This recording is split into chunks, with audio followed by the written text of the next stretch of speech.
sedikit jawaban dari pertanyaan Pak Haji ya, yang lalu ya, tentang mengqadha salat ya. Jadi sepakat 4 imam mazhab mengatakan mengqadha salat wajib hukumnya. Ya, imam mazhab Maliki, Hambali, Hanafi, Syafi'i wajib ya. Dan haram salat sunat, ini ada ulama mengatakan, ulama Syafi'iyah, haram salat sunat bila salat yang ditinggalkan tanpa uzur, tidak dikerjakan terlebih dahulu. Jadi salat yang ditinggalkan tanpa uzur, tanpa halangan ya, bila enggak langsung dikerjakan kemudian salat sunat, maka dia haram hukumnya. Nah, jadi harus dikerjakan ketika dia tidak bisa mengerjakan salat yang wajib, mesti diqadha, langsung diqadha ya. Kemudian dalam sebuah riwayat hadis yang dinilai sahih, Rasulullah SAW bersabda, ini dia dalil mengqadha salat ya. Apa kata Nabi? Jika kalian tertidur atau terlupa dari suatu salat, maka hendaknya salat jika telah teringat. Jadi kalau lupa, tertidur ya, itu langsung sholat, artinya mengqadha, mengganti. Hendaknya sholat jika telah teringat atau terbangun. Hadis riwayat Abu Dawud. Semoga Allah merahmati dan meridhoinya. Begitu pula dalam riwayat hadis yang lain, Rasulullah SAW menyebutkan bahwa amal manusia dicatat saat 3 hal ini, yaitu jika seorang anak telah balik, orang tidur telah terbangun, dan orang lupa yang teringat. Dan ulama menggunakan analogi ini, jika syariat sudah memberi aturan mengqadha salat untuk orang yang lupa, orang yang lupa itu harus mengqadha, mengganti salatnya ya. Orang tertidur juga begitu, harus mengqadha, mengganti salatnya. Nah, ini analoginya, ini ulama ya.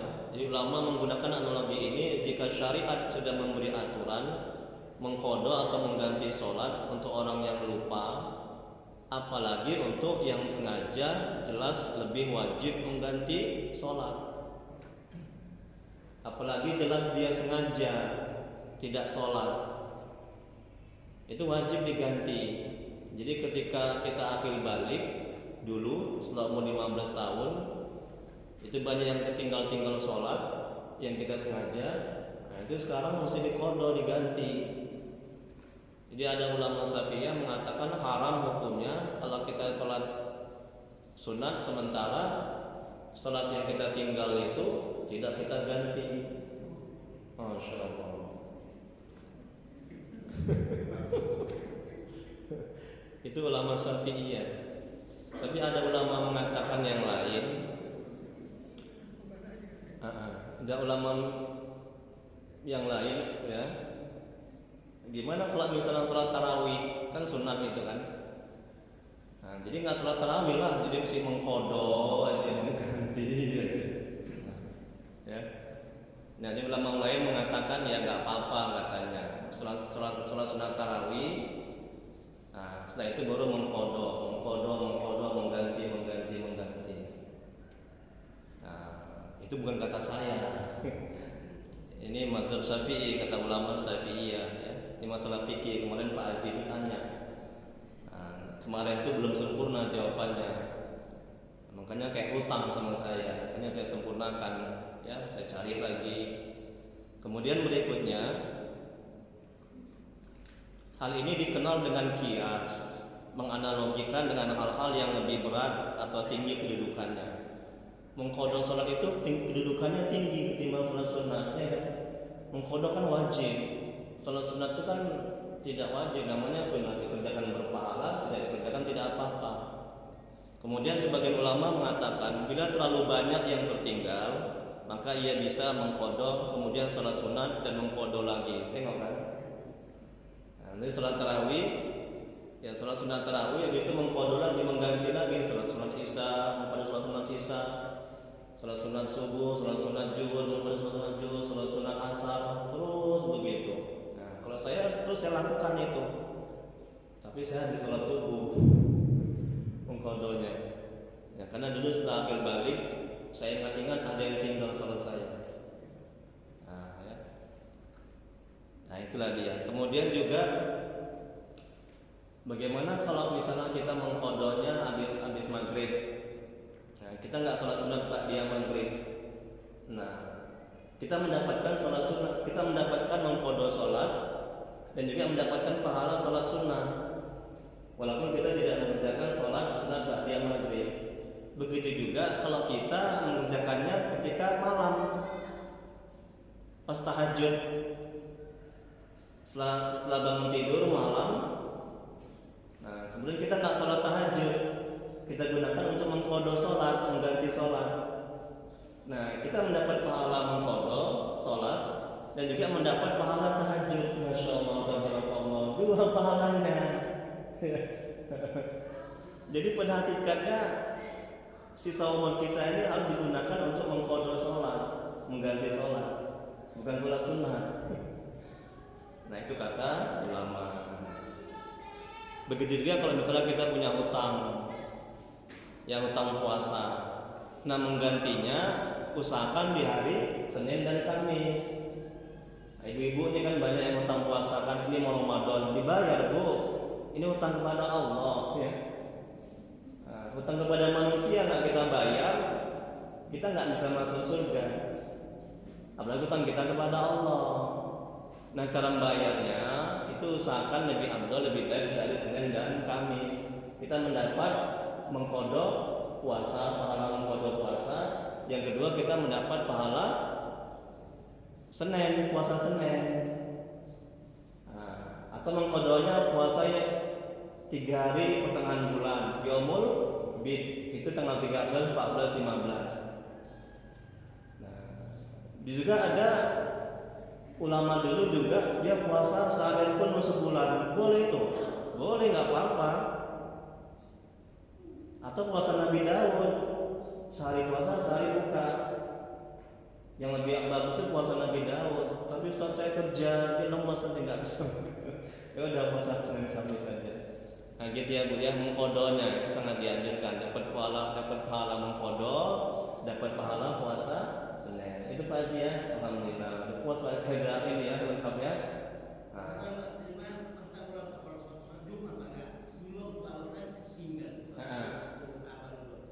Iya.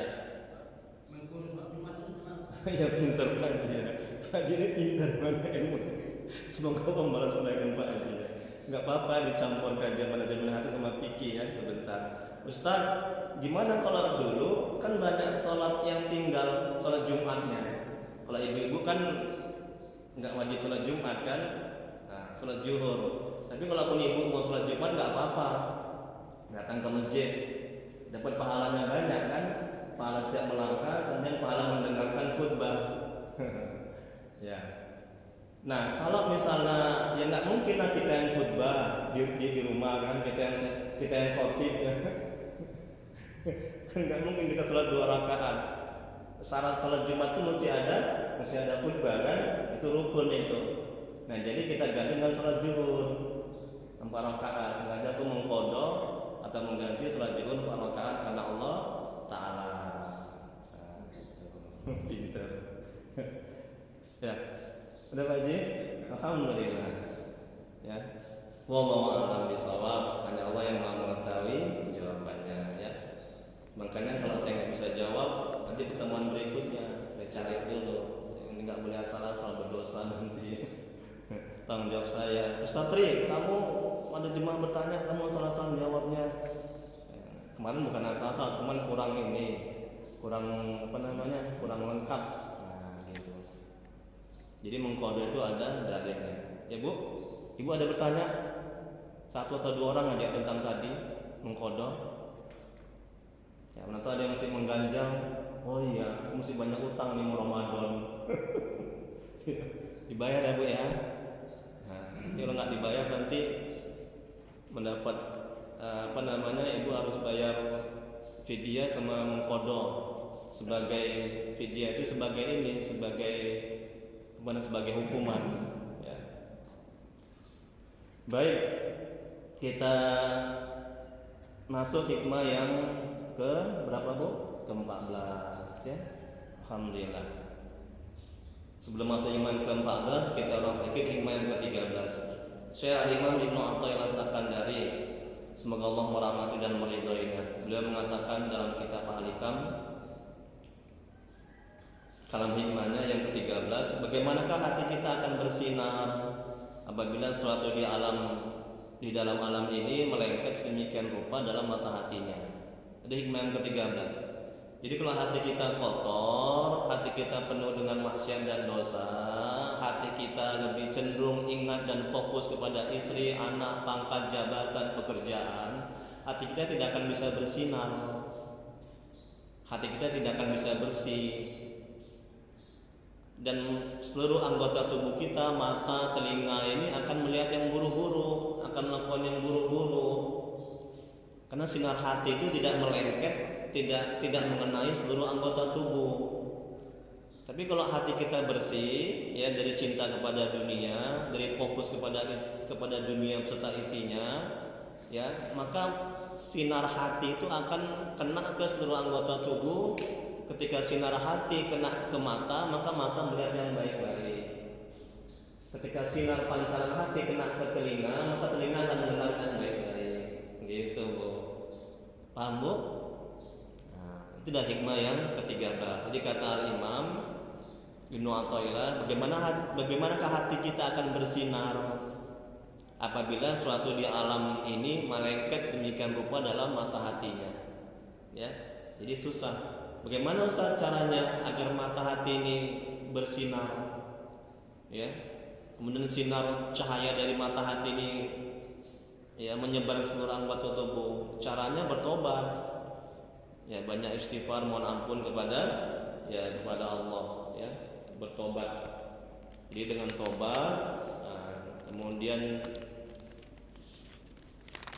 jauhi maksiat, maka cahaya hati itu akan bersinar, terbuka hijab.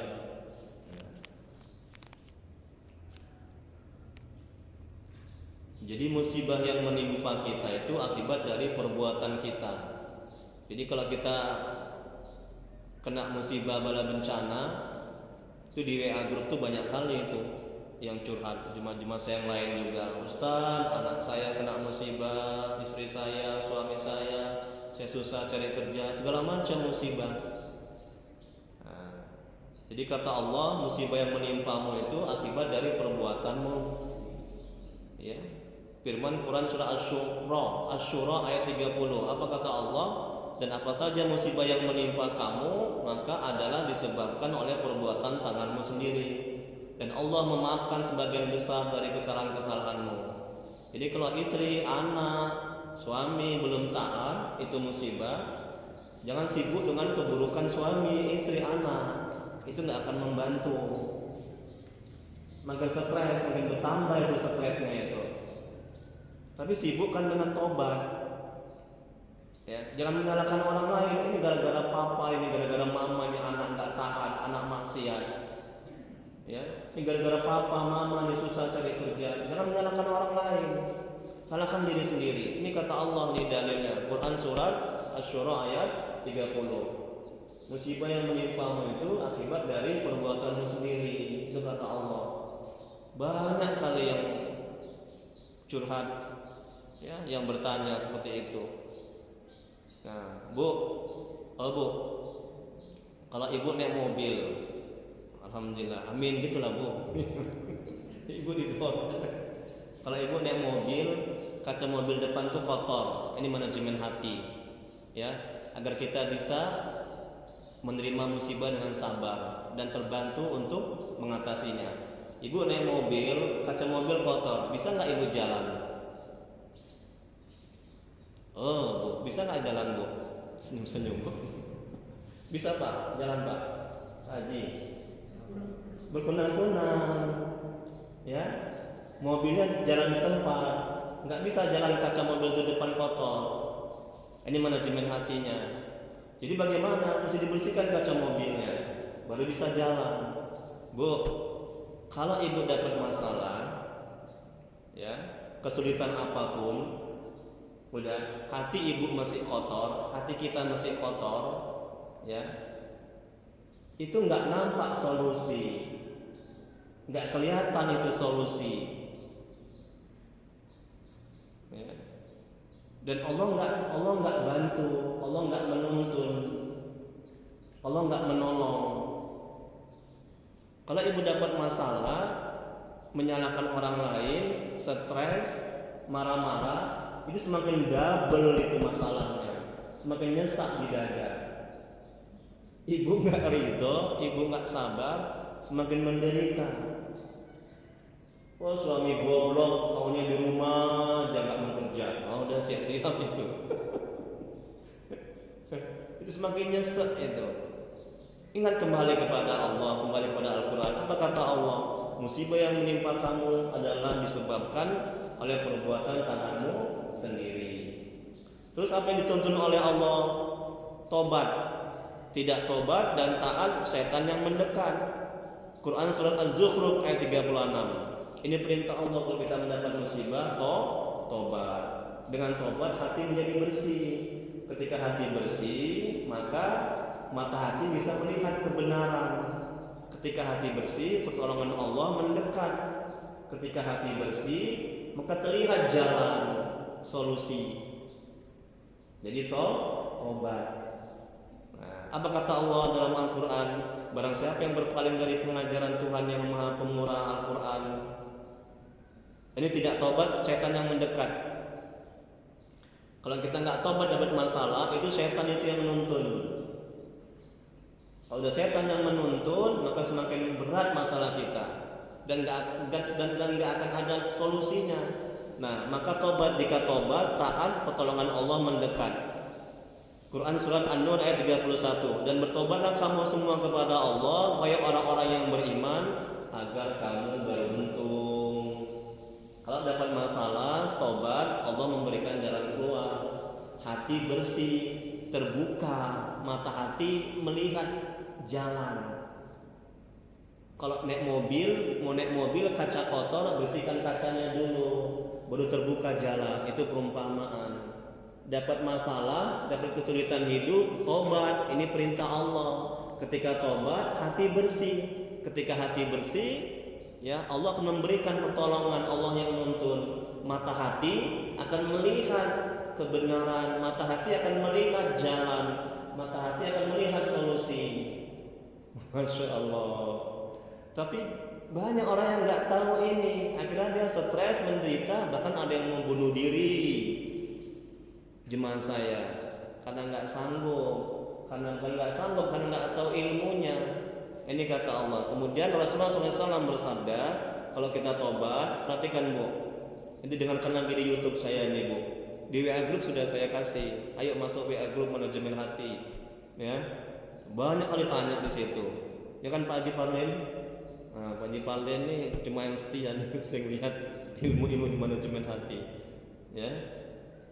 Nah, apa kata Nabi? Rasulullah SAW bersabda, perhatikan bu, barang siapa yang memperbanyak istighfar, tobat, kata Nabi, ya astagfirullahaladzim, ya Allah, ampuni dosaku ya Allah, air mata tobat banyakkan, ampuni aku banyak dosa sama istriku, anakku, suamiku, menzalimi orang, menyakiti orang. Wah, itu rahmat Allah langsung turun itu. Allah suka kali kalau kita bertobat sambil menangis.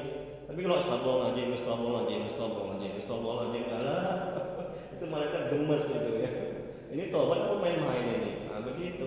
Usahakan sambil menangis bu, di keningan malam ya, bertafakur, uzlah ke masjid ya, mengasingkan diri. Ini kata Nabi, barang siapa memperbanyak istighfar, niscaya Allah memberikan jalan keluar. Tengok kan? Itu janji tuh, nggak mungkin Nabi bohong. Ya, bagi setiap kesedihannya.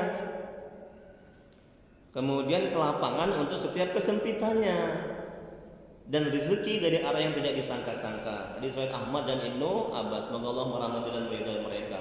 yang sulit dapat kerja, yang ada masalah dalam rumah tangga, tobat, banyak istighfar, mohon ampun kepada Allah. Baik, kita masuk hikmah yang ke-14. Ada pertanyaan, Bu?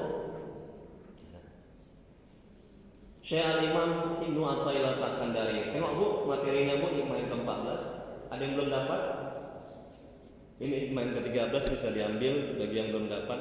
Yang nggak dapat kemari Pak. Nah, nanti saya nggak dapat pahala nanti. Nah, alhamdulillah. Amin ya Pak. Alhamdulillah. Ya. Nah, rugi saya nggak dapat pahala. Begitu manajemen hatinya Bu, ya. Jangan, beruntunglah nggak berkurang ini materinya. Jadi, Bu, katakan dalam hati Bu, itu manajemen hatinya. Ya, katakan dalam hati, oh iya. Nanti kalau nggak diambil, nanti aku mendapat pahala. Itu setan menjauh, nafsu terkekang, nafsu jinak. Nah, nanti kalau ada orang minta-minta, tok, assalamualaikum Bu, udah 3 hari nggak makan. Oh, nanti kalau aku kasih berkurang nanti uangku. Jangan begitu Bu, ya. Katakan manajemen hatinya, oh iya. Nanti kalau misalnya nggak aku kasih, aku nggak dapat pahala. Itu setan menjauh, nafsu jinak terkekang. Ya Bu ya. Nah, kayak tadi tuh. Jadi kalau orang nggak ngerti manajemen hati, dia rugi. Bersyukur nggak berkurang ini ya. Masih bisa lagi. Itu terampil menata hati ya Bu ya. Baik, hikmah yang ke-14. Syekh Al-Imam Ibnu Athaillah Sakandari, semoga Allah merahmati dan meridhai. Beliau mengatakan dalam kitab Al-Hikam kalam hikmahnya, betapakah seorang hamba Allah berjalan kepada Allah padahal ia diikat dengan syahwat-syahwatnya. Kita lihat penjelasannya. Sekali lagi, betapakah kata Al-Imam, betapakah seorang hamba Allah berjalan kepada Allah, ya, padahal ia diikat dengan syahwat-syahwatnya. Penjelasannya, yang dimaksud dengan syahwat adalah segala hal yang diinginkan oleh nafsu dan menjadi kecenderungannya. Itulah dia syahwat. Apa Bu yang diinginkan nafsu Bu? Banyak ya. Apa Pak Haji? Satu aja Pak Haji. Tidur, Masya Allah. Habis sholat subuh, enakan tidur. Itu nafsu itu. Ya, capek ngaji. Ya. Itu. Hayya 'alas sholat. Aduh, enaknya nih dingin pakai AC di kamar. Ya, mendingan tidur ketimbang sholat. Nafsu itu Bu. Yang diinginkan nafsu itulah dia syahwat. Nah, ini kata Imam. Ya Bu ya. Kemudian ungkapan di atas berarti bahwa antara gerak dengan dibelenggu tidak pernah bisa bersatu.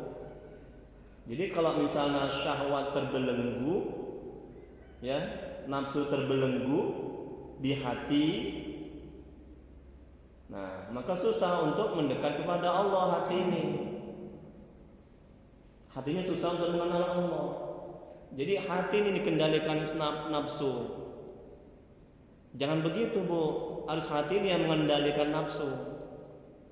Jangan hati yang dikendalikan. Kalau hati yang dikendalikan nafsu, maka hati ini akan menggerakkan kepada kemaksiatan. Tapi kalau hati yang mengendalikan, senyum Pak Haji deh. Kalau hati yang mengendalikan nafsu, nah maka selamat.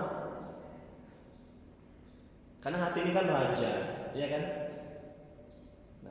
Hati ini raja, dia yang mengendalikan seluruh anggota tubuh. Makanya kata Nabi Rasulullah SAW bersabda, kalau hati baik, baiklah seluruh anggota tubuh. Termasuk nafsu itu baik jadinya, nafsu mutmainnah, bukan nafsu lawamah dan nafsu amarah. Amarah bisu kata Pak Haji, ditambah lagi. Ya, nafsu jahat ini. Tapi kita suka, itu parahnya. Kenapa? Tidur kan enak, nauzubillah. Ya, buat maksiat dosa, main perempuan, nauzubillah, enak. Tapi penderitaannya berkepanjangan. Enaknya sesaat. Demi Allah, saya bersumpah, kemaksiatan dosa itu Bu, itu enaknya sesaat. Minuman khamar, main perempuan, nauzubillah, itu sesaat. Ya. enaknya. Adapun penderitaannya itu berkepanjangan sampai mati kalau nggak bertobat. Sampai ke akhirat. Azab kubur. Ada di YouTube itu. Orang yang barusan dikubur, kemudian dikorek kuburannya, ini mukanya ini udah kayak orang yang dikubur sudah berapa tahun begitu, lembam-lembam, hitam mukanya. Ini kisah nyata. Dia ahli maksiat. Itu menandakan ada azab kubur. Ya, ya Bu ya. Nah, ini bicara tentang syahwat, tentang nafsu. Kemudian berikutnya, tengok lagi Bu materinya. Selama hati tertahan oleh kecenderungan kepada benda yang fana, apa yang benda yang fana? Hati cenderung, hati cinta, hati suka kepada benda yang fana, benda yang bakalan hancur. Hati suka kepada wanita, harta, pangkat, jabatan itu kan hancur. Ini kata Al-Imam, selama hati tertahan oleh kecenderungan kepada benda yang fana, benda yang hancur, walaupun mubah menurut syariat, berarti hati dibatasi dan dibelenggu di tempatnya, sehingga hati tidak bisa berjalan menuju alam malakut atau alam tempat malaikat Allah. Masya Allah, ini udah tinggi kali ini. Ya. Hati tidak akan disinari cahaya Jabarut atau cahaya alam ketuhanan. Nah, seperti Nabi, hatinya sudah bisa merasakan alam malakut, ya kan? Alam Jabarut. Hati Nabi tembus ke alam malakut, alam Jabarut. Hati Nabi udah bersih sekali, nggak ada maksiat dan dosa. Nah, hati kiai kami, almarhum Kiai Khalil Bangkalan, wali Allah, semoga Allah merahmati dan meridhoinya. Saya senang kali, saya cinta, saya suka kali sama dia. Selalu saya ingat dia itu. Kalau saya dapat musibah, ingat dia. Berarti kita ingat Allah. Kalau ingat wali Allah, langsung saya kuat lagi, langsung saya bisa bersabar. Karena wali Allah kayak Haji Khalil Bangkalan itu sabarnya luar biasa. Ya, nggak ada dukanya, senang aja. Namanya wali Allah. Kata Allah dalam Al-Quran, tidak ada rasa takut dan sedih. Masya Allah, Bu, wali Allah, Bu. Pingin ya seperti dia. Amin ya Rabbal alamin. Amin ya Allah. Banyak zikir, Bu. Insya Allah jadi wali Allah. Kemudian seorang arif berkata, cara memerangi hawa nafsu ada 3. Yang pertama, makan ala kadarnya. Tengok Bu, banyak puasa Bu. Itu senja itu obat yang paling ampuh dalam mengekang menjinakkan nafsu. Karena nafsu ini dari kita udah lahir sudah ada, betul kan? Nggak bisa dibuang.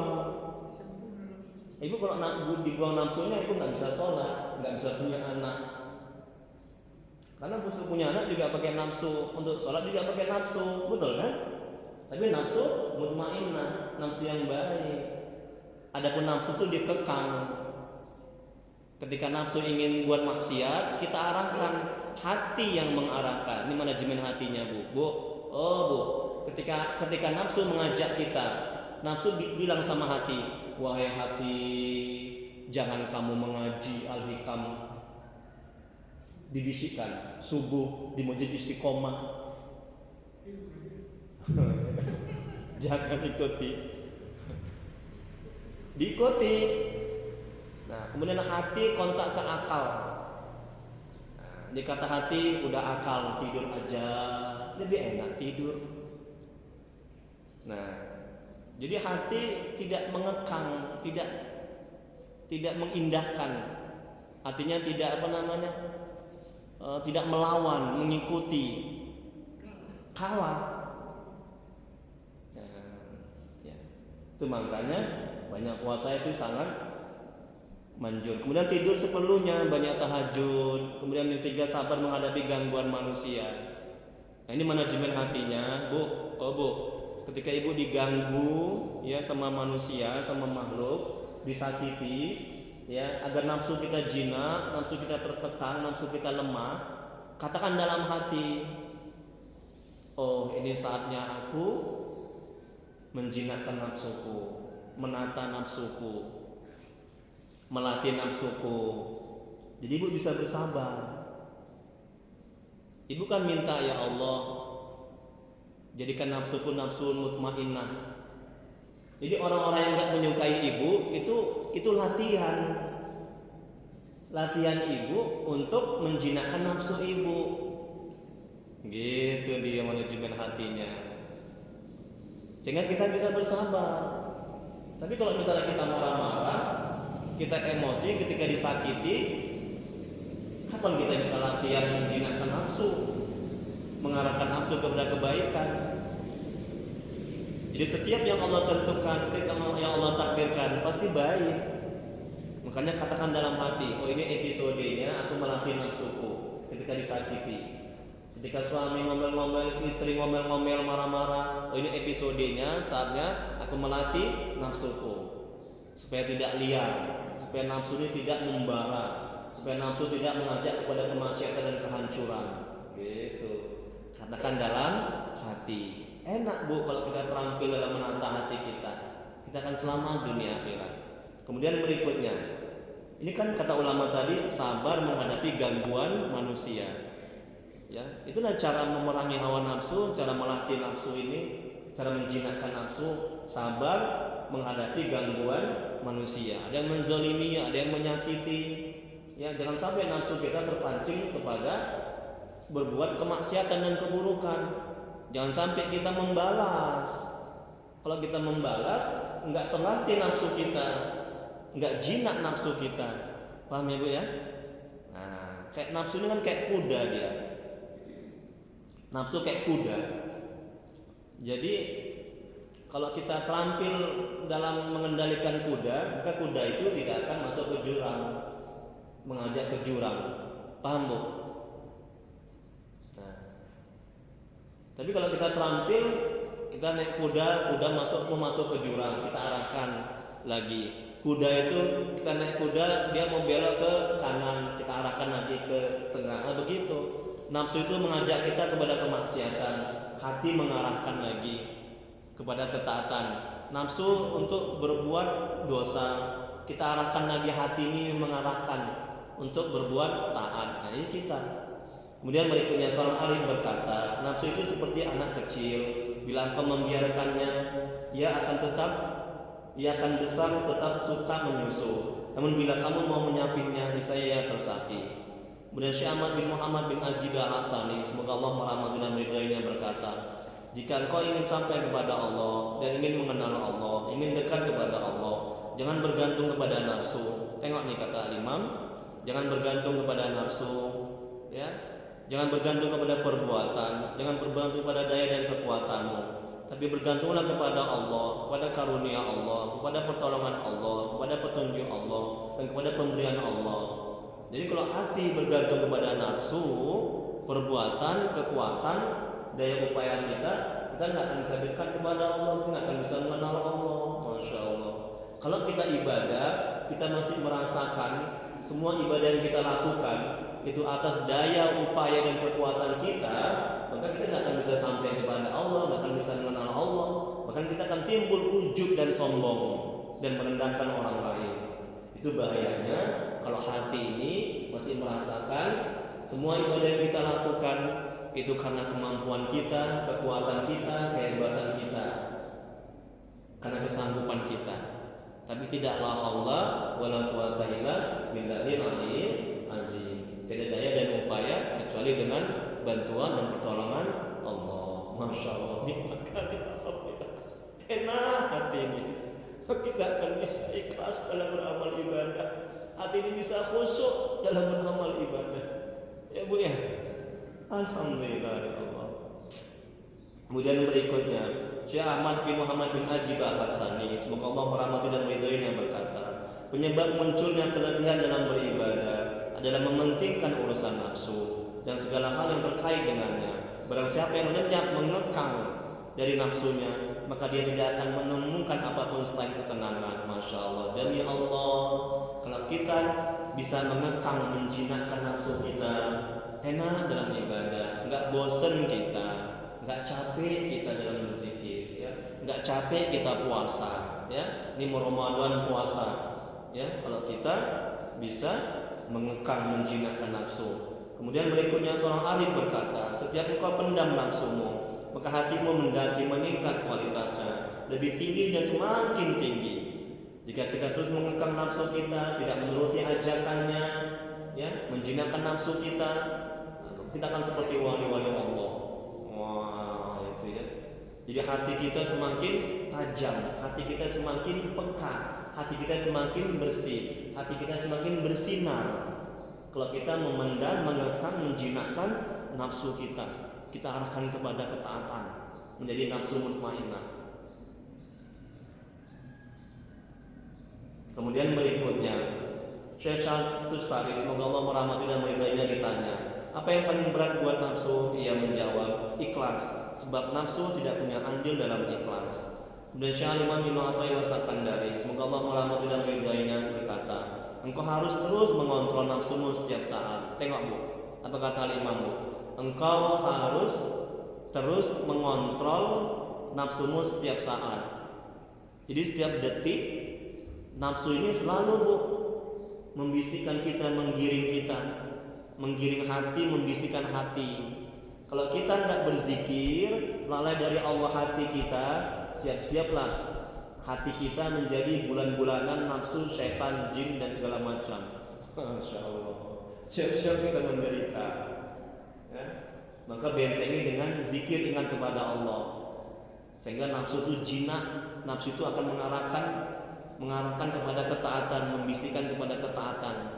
Wahai hati, taat, wahai hati, kata nafsu. Kemudian berikutnya halaman 2 Bu, sedikit lagi ya Bu ya. Syekh Imam Ibnu Athaillah Sakandari, semoga Allah merahmati dan meridhoinya, berkata, hati yang mengikuti nafsu tak ubahnya. Ini dia Bu, perhatikan Bu. Hati yang mengikuti nafsu tak ubahnya seperti manusia yang menggantungkan diri pada orang yang tenggelam di lautan. Akhirnya keduanya sama-sama tenggelam. Sedangkan menyerahkan nafsu kepada hati, tengok kan, siapa yang raja? Siapa yang raja Bu? Hati. Menyerahkan nafsu kepada hati seperti manusia yang menyerahkan dirinya pada perenang mahir. Ia pun bisa berenang bersamanya hingga selamat sampai daratan. Jadi hati yang mengontrol nafsu, jangan nafsu yang mengontrol hati. ketika nafsu bilang hati jangan sholat, ya, dikontrol hati sama nafsu, celakalah kita. Tapi harus hati kita yang mengarahkan nafsu. Ketika nafsu ingin berbuat keburukan, nah hati mengarahkan kepada kebaikan. Masya Allah, nikmat kali ya. Alhamdulillahirrahmanirrahim. Alhamdulillah. Bersyukur Bu ya, dikasih karunia sama Allah hati yang nikmat, lezat dalam belajar manajemen hati. Kita pahalikan. Kemudian berikutnya, yang mana Bu? Oh, Syekh Imam Ibnu Athaillah Sakandari, semoga Allah merahmati dan meridhoinya, berkata, ketahuilah bahwa pangkal setiap maksiat dan kelalaian adalah ridho dan mematuhi nafsu. Sedangkan pangkal ketaatan dan kesadaran adalah membangkang dan menentang nafsu. Dan Syekh Imam Ibnu Athaillah Sakandari, semoga Allah merahmati dan meridhoinya, berkata, seorang yang tidak bisa mengontrol nafsunya, ia akan dikontrol nafsu. Dan orang yang tidak bisa menuntut nafsu, ia akan dituntut nafsu. Oleh karena itulah, seandainya engkau menyibukkan, ini Bu, tolong garis bawahi Bu. Oh Bu, tolong digaris bawahi kalimat ini, kata Al-Imam. Seandainya engkau menyibukkan nafsumu dengan ketaatan, banyak zikir, banyak baca Quran, ya Bu ya, nafsu tidak akan mengajakmu kepada maksiat dan memikirkannya. Itu dia kuncinya Bu. Jadi Bu, ya, arahkan nafsu kita kepada ketaatan, sehingga nafsu tidak mengajak kita kepada kemaksiatan. Banyak zikir, baca Quran, bantu orang, banyak mendoakan orang. Ajak nafsu itu kepada ketaatan. Ini kata Al-Imam. Kemudian berikutnya Syekh Imam Ibnu Athaillah Sakandari, semoga Allah merahmati dan meridhoinya, berkata, di antara tanda memperturutkan hawa nafsu adalah bergegas dalam amalan sunnah, namun malas dalam amalan wajib. Pak wirid yuk Pak yuk malam Jumat. ayo, ada lontongnya. Tapi Pak, kita sholat dulu di masjid, sholat isya. Nanti dulu lah. Tuh, giliran wirid sunat Bu, cepet Bapak itu Bu. Giliran sholat di masjid yang wajib nanti. Inilah dia kata Al Imam Ibnu Athaillah, di antara ciri-ciri banyak ngaji pagi, banyak pagi kan, banyak kata Pak Haji ya. Kalau dikata Imam Bu, di antara tanda memperturutkan hawa nafsu adalah cepat-cepat dia dalam amalan sunnah. Wirid itu sunnah, giliran yang sunat dia cepat karena ada lontongnya, nafsu suka itu. Namun malas dalam amalan wajib, giliran sholat berjemaah di masjid, dia nggak mau. Sholat wajibnya enggak, sunnahnya. Nah itu ciri-ciri orang yang berturutkan nafsu, hawa nafsu. Bapak ini tadi di masjid nggak ada sholat, giliran wirid cepat. Tapi jangan ditengok orang ya Bu ya, nggak boleh ya. Itu namanya apa namanya Pak Haji, melihat-lihat aib orang lain ya. Nah ini juga berat ibu-ibu kan, ibu ini jarang sholat dia, tapi wiridnya rajin. Nah itu memperturutkan hawa nafsu, ciri-ciri. Kemudian berikutnya Syekh Imam Ibnu Athaillah Sakandari, semoga Allah merahmati dan meridainya, berkata, bila dua hal membingungkanmu, maka perhatikanlah mana yang lebih memberatkan hawa nafsu, lalu ikutilah, sebab tidak akan memberatkan hawa nafsu selain hal yang benar. Ya kan Bu? Bu? Nah, ini saya berikan contoh. Di satu waktu ibu mau ke Medan Mall, pergi ke mall, supermarket. Mungkin pernah saya sampaikan di sini. Di suatu waktu azan berkumandang. Coba jujur Bu, mana yang ibu ikuti? Pergi ke Medan Mall atau menyauti azan Bu? Jujur ya Bu ya. Coba Bu, mana yang ibu ikuti? Jujur kebanyakan pergi ke mall, supermarket, karena itu enak bagi nafsu, betul?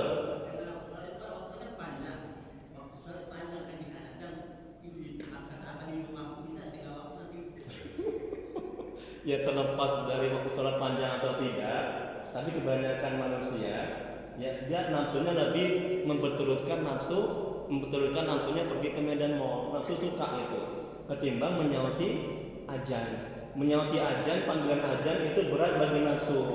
Berat bagi nafsu, ada kebaikan, ikuti.